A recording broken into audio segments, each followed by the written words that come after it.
زمین بوس ہو چکا ہوا ہے. انہوں نے لڑنا کیا ہے بھائی؟ وہ تو ان کی تو اپنی حالت یہ ہے کہ وہ کانپ رہے ہیں. ان کے پاس جو اسلحہ ہے وہ ان سے اٹھایا نہیں جا رہا. ابھی +7 میں یہ حالت ہے. اب ذرا جسٹ امیجن کہ اگر ٹیمپریچر چلا جاتا ہے -20 پہ، -25 پہ، 30 40، پھر کیا کریں گے؟ آپ کی تو جناب وہاں پہ لاشیں گرنی شروع ہو جائیں گی صرف ٹیمپریچر کی وجہ سے. اور 2 لاکھ یا 1.5 لاکھ جتنے بھی آپ کے فوجی وہاں پہ ہیں، ان کے لیے آپ کے پاس کیا یہ پورا گیئر موجود ہے؟ آپ نے ان کو بھیج تو دیا ہے وہاں پہ. یعنی اتنا ایل پریپیئرڈ اور اتنا ایل کنسیوڈ آپریشن ہے کہ جس میں آپ کو اپنی فوج کے لوگوں کی زندگیوں کا کوئی خیال ہی نہیں ہے. آپ نے ان کو بھیج دیا. اب آپ نے ان کو بھیج تو دیا، اب وہ کیا کریں گے؟ وہ بیچارے وہاں پہ جا کے مریں گے، سردی میں جا کے کریں گے. اور ان کے پاس چوائس کیا ہے؟ اب ایسٹرن لداخ کا جو سٹینڈ آف ہوا ہوا ہے، اس میں آپ کو بتاتا ہوں کہ مختلف لوگ جو ہیں، ان کی رپورٹس یہ آ رہی ہیں کہ جو فوجی ہیں ان کے گھر والوں کو وہ فون کر کے بتا رہے ہیں کہ ہمارے ساتھ مسائل بہت زیادہ بڑھ چکے ہیں. اور یہ بات جو ہے یہ آہستہ آہستہ فوج کے جو ہائر ایشلونز ہیں وہاں تک پہنچ رہی ہے. اور یہی وجہ تھی کہ جو آپ کے وائس چیف ہیں لیفٹیننٹ جنرل ایس کے سینی صاحب، انہوں نے اس چیز کی طرف اشارہ کیا ہے ریسنٹلی. اور انہوں نے یہ کہا ہے کہ جناب یہ جو ہم باہر کے اوپر توقع کر کے بیٹھے ہوئے ہیں کہ ہم امپورٹ کر لیں گے اس طرح کا پورا گیئر، اور امپورٹ کریں گے پوری اسپیشل کلودنگ اور ماؤنٹینئرنگ جو اکوپمنٹ ہے، یہ تو پتہ نہیں کب آئے گا اور کیسے آئے گا. ہماری جو انڈسٹری ہے، جو ڈومیسٹک اور انڈیجنس انڈسٹری ہے، اس کو سٹیپ اپ کرنا پڑے گا. اور اس کو خود چاہیے کہ وہ اس طرح کے جو گیئر ہیں، اسپیشل کلودنگ جو ہے وہ بنائیں. کیونکہ ٹیمپریچر جب چلا جائے گا -50 تک، تو پھر کیا ہوگا؟ تو یہ سب سے بڑا ان کے لیے پرابلم بنا ہوا ہے کہ جو فوج وہاں پہ بھیج تو دی ہے، اب وہاں پہ فوج نے رہنا بھی ہے، کیسے رہے گی؟ نہ کوئی ایکو سسٹم ہے، نہ وہاں پہ کوئی ٹیکنالوجی ہے، نہ ان کے پاس کوئی اس طرح کے راشن ہے، نہ ان کے پاس جو اسلحہ ہے وہ اس طرح کا ہے. ویل کیلیبریٹڈ ہونا چاہیے نا. وہ وہاں پہ اسلحہ تو اس طرح کا ہے نہیں. اب ادھر سے آپ نعرے لگاتے ہیں آتمان نربھر بھارت اور جناب اس طرح کی چیزیں، تو وہ جو ویژن ہے وہ تو اس طرح نہیں پورا ہوتا. چائنا نے ڈوکلام کے بعد جس طریقے سے اپنے پورے کا پورا ایکو سسٹم بنایا، آپ کو بھی چاہیے تھا نا کہ آپ بھی تھوڑا سا اپنے توجہ تھوڑی سی کشمیر سے ہٹا کے، اور جموں کشمیر میں جس طرح لوگوں کو مارنے سے ہٹا کے، وہاں پہ لوگوں کی عورتوں کی عصمت دری سے ہٹا کے، آپ تھوڑی سی ذرا اپنی پریپیئرڈنیس کی طرف توجہ دے دیتے.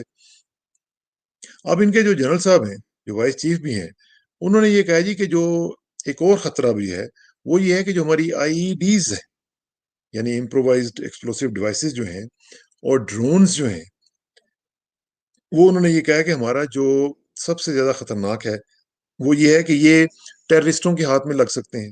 سو کال ٹیررسٹ، پتہ نہیں وہ کون سے ہوں گے ٹیررسٹ، یہ تو خود ٹیررسٹ ہیں. تو وہ یہ کہہ رہے ہیں جی کہ وہ اگر اس طرح کا معاملہ ہوا تو یہ بڑا خطرناک ہو جائے گا. ہمیں اس طرح کے سولوشنز ڈھونڈنے چاہیے جو کہ انوویٹو ہوں اور ویل انٹیگریٹڈ ہوں. تو یہ جو IEDs ہیں، یہ آپ وہاں پہ لے کے کیسے گئے ہیں اور کس لیے لے کے گئے ہیں؟ دیکھیں نا، اگر آپ وہاں پہ گئے ہیں تو پھر اس طرح کی جو IEDs جو ہیں، جو آپ کے قابو میں نہیں آ رہی، جن کو آپ سمجھ رہے ہیں کہ یہ معاملات خراب ہو سکتے ہیں، تو آپ کو ٹیررسٹوں کا تو فکر پڑا ہوا ہے کہ جی ٹیررسٹ جو ہیں ان کے اندر یہ ٹریکشن جا رہی ہے، یہ ان کا فیورٹ ٹول بن سکتا ہے، اور اینٹی نیشنل جو ایلیمنٹس ہیں وہ ان کو یوز کر سکتے ہیں. تو یہ جو معاملات ہیں، یہ آپ کی ایل پلاننگ ظاہر کرتے ہیں. یہ آپ کی ایل پلاننگ ظاہر کر رہے ہیں. ایوری لیول کے اوپر، ہر سطح کے اوپر آپ کی جو ایل پلاننگ ہے وہ نظر آ رہی ہے.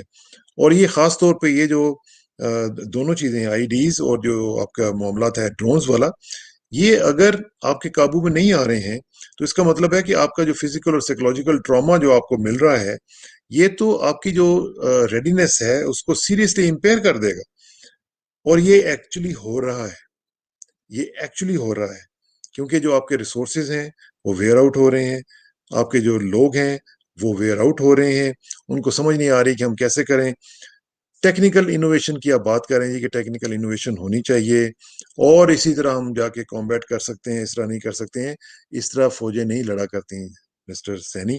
یہاں پہ آپ کو دیکھنا پڑے گا کہ کس طریقے سے آپ یہ کام کر سکتے ہیں اور کس طریقے سے آپ یہ کام نہیں کر سکتے ہیں. کیونکہ اگر آپ یہ کام کر رہے ہیں تو آپ کو یہ پتا ہونا چاہیے کہ پریپیئرڈنیس کیا ہوتی ہے. اور پریپیئرڈنیس کا سب سے بڑا یہ ہوتا ہے کہ آپ اپنے فوجیوں کی ویل بینگ کا سب سے پہلے خیال رکھتے ہیں، پھر جا کے آپ کچھ اور پلان کرتے ہیں. اگر آپ کے فوجی وہاں پہ ٹھنڈ سے مر رہے ہیں تو پھر یہ آپ کے اوپر آتا ہے. آپ کے جو این ڈی ایس صاحب جو ہیں، جو جنرل صاحب ہیں، ان کو بھی یہ چاہیے کہ جناب آپ مہربانی فرما کے یہ پلاننگ کریں کہ اپنے لوگوں کو بچانے کی کوشش کریں ٹھنڈ سے. کم از کم یہ نہ ہو کہ آپ کے ہزاروں فوجی جو ہیں وہ ٹھنڈ سے مرنا شروع ہو جائیں. تو یہ ان کا بیچاروں کا کیا قصور ہے؟ وہ تو بیچارے لڑنے گئے ہوئے ہیں. یہ تو آپ جیسے جو جرنیل اوپر بیٹھے ہوئے ہیں جو کہ انتہائی کرپٹ ہیں اور جو مطلب ہے کہ لوگوں کے کافن سے بھی پیسے کھاتے ہیں، تو یہ آپ کا قصور ہے. یہ آپ نے جو پلاننگ کی ہے یہ اس کا قصور ہے.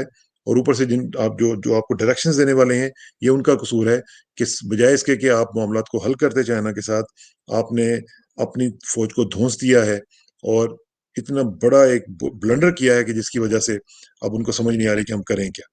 تو اس لیے ill planning, ill conceived operations جو ہے اس کا رزلٹ ہمیشہ شکست میں ہی ہوا کرتا ہے، جو کہ آپ کے نصیب میں لکھی جا چکی ہے. Thank you very much.